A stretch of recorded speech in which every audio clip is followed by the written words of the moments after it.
మొదటి దశలో రాసిన పత్రిక 5వ అధ్యాయము 3 నుంచి.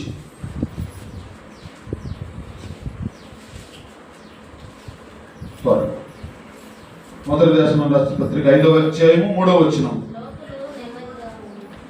చదవమ్మా.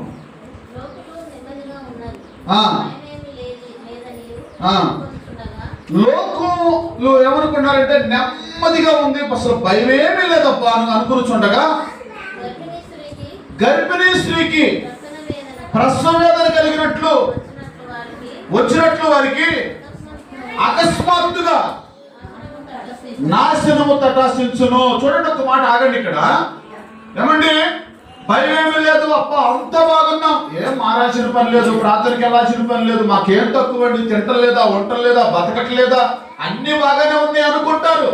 బాగుంది బాగుంది బాగుంది అనుకున్న అకస్మాత్తుగా ప్రసవ వేదన స్త్రీకి వచ్చినట్టుగా, దొంగ పడ్డట్టుగా అకస్మాత్తుగా ఏమొచ్చింది? నాశనము తటస్థించును. జాగ్రత్త, చదవండి కింద మాటలు.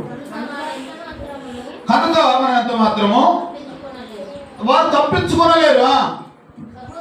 సహోదరులారా,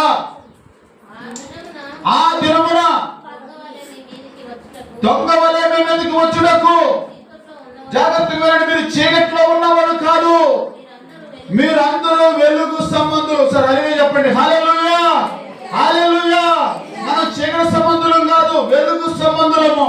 రాత్రి సంబంధులం కాదు, పగటి సంబంధులు. కాబట్టి ఇప్పుడు పగలు పాము వస్తుంది అనుకోండి, కనపడితే లేదా? పాము వస్తుందని గబగబా తప్పుకుంటాం, లేదా కర్ర తీసుకుందాన్ని చంపేస్తాం. అదే రాత్రి పూట చీకట్లో అసలు ఏ ఎదురు లైట్లు గిట్లు ఎదురులో చీకటి ఉంది, ఆ చీకట్లో పాము వస్తుంది అనుకో, తెలిసిందా? అవసరమైతే తెలియక మనమే పోయి దాని మీద కాలు కూడా. అందుకే పగటి సంబంధులకి అన్ని తెలుస్తాయి. హల్లెలూయా. తప్పించుకుంటారు, వెలుగు సంబంధులు తప్పించుకుంటారు, చీకటి సంబంధులు తప్పించుకోలేరు. బాగున్నాం బాగున్నాం మాకేం దిగులు అనుకుని సడన్ గా పైలో పడతారు. అందుకనే వెలుగు సంబంధులుగా ఉండి వెలుగు చీకటి వేరుపడ్డట్టుగా మన నుంచి చీకటి వేరగును గాక. మరొక మాట చెప్పి నేను ముగిస్తాను.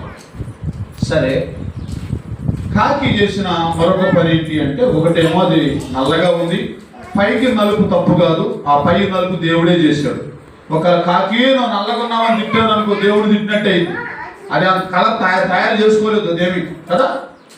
అయితే హృదయం నలుపు ఉండదు. రెండో మాట ఏంటంటే, ఏ పని నిమిత్తం పంపబడిందో ఆ పని చేయలేదండి.